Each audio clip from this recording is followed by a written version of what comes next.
চায়ের মাঝে ডুবিয়ে দেওয়া হচ্ছে আস্ত একটি রসগোল্লা। শুনতে অদ্ভুত লাগলেও খায়রুল ইসলামের এই বিশেষ চায়ের রেসিপি তুমুল জনপ্রিয়তা অর্জন করেছে ঝিনাইদহের শৈলকুপার তরুণ ও মধ্যবয়সীদের মাঝে। রসগোল্লা চা ইয়ং সলবালি খায়, বুড়ো মানুষ খায় না বা বয়স্ক লোকও খায় না। প্রতি কাপ ৮০ টাকা দরে বিক্রি হয় রসগোল্লা দিয়ে তৈরি এই চা। প্রতিদিন ৪০ থেকে ৫০ কেজি দুধের চা বিক্রি করেন এই চা বিক্রেতা। চায়ের উদ্ভাবক খায়রুল বিশেষ এই চায়ের গাল ভরা একটি নাম রেখেছেন দাদা বৌদি রসগোল্লা চা। ৮০ টাকা হিসাবে চা হিসাবে খুব চা ভালো দেয়, এটা ৮০ টাকা মূল্য হয়।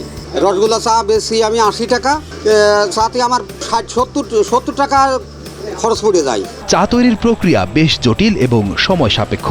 গনগনে আগুনে লম্বা সময় ধরে গরুর দুধ জ্বালিয়ে ঘন করে তোলা হয় এবং আলাদা করে রাখা হয় দুধের স্বর।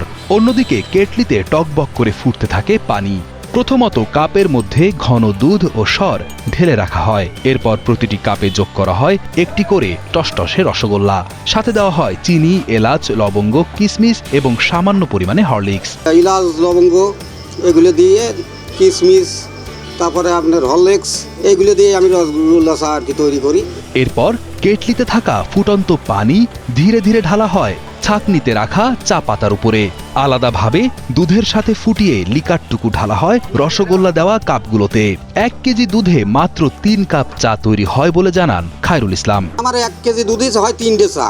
রসগোল্লার রস, ঘন দুধ ও কড়া চায়ের লিকারে তৈরি হয় ভিন্ন স্বাদের এক পানীয় যা জয় করেছে স্থানীয়দের মন।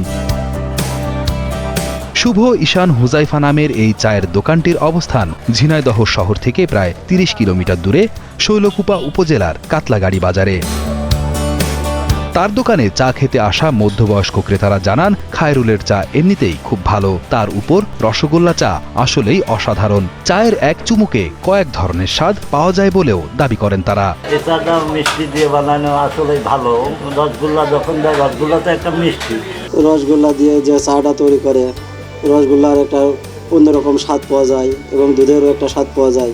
তার জন্য আমরা এখানে চা খাইতে আসি। সুযোগ পেলেই বন্ধু ও ছোট ভাইদের নিয়ে এই দোকানে ছুটে আসেন নতুন প্রজন্মের অনেকেই। তারা জানান অসাধারণ স্বাদের রসগোল্লা চায়ের দামটা বেশ সহনীয় পর্যায়েই আছে। মাঝে মাঝে এখানে আসা হয়, অপরচুনিটি হলে ফ্রেন্ড সার্কেল, বড় ভাই ব্রাদার নিয়ে। এখানে চাটা অনেক সুন্দর, তো অপরচুনিটি হলে এখানে আসা হয়। চার টানে মানে চা অনেক স্পেশাল। রসগোল্লা চায়ের উদ্ভাবক খায়রুল ইসলাম উপজেলার চরবাখরোবা গ্রামের বাসিন্দা। ৩ ছেলে ও ১ মেয়ের জনক খায়রুলকে চা বিক্রি করতে হয়েছে ছোটবেলা থেকেই। দারিদ্রতার সাথে লড়াই করে কোনো মতে পেরিয়েছেন ৫ম শ্রেণীর গণ্ডি। ২০ বছর আগে ঢাকায় চাকরি করলেও বর্তমানে ৩ ছেলের নামে প্রতিষ্ঠিত শুভ ঈশান হুজাইফা টি স্টলে চায়ের ব্যবসা করছেন তিনি।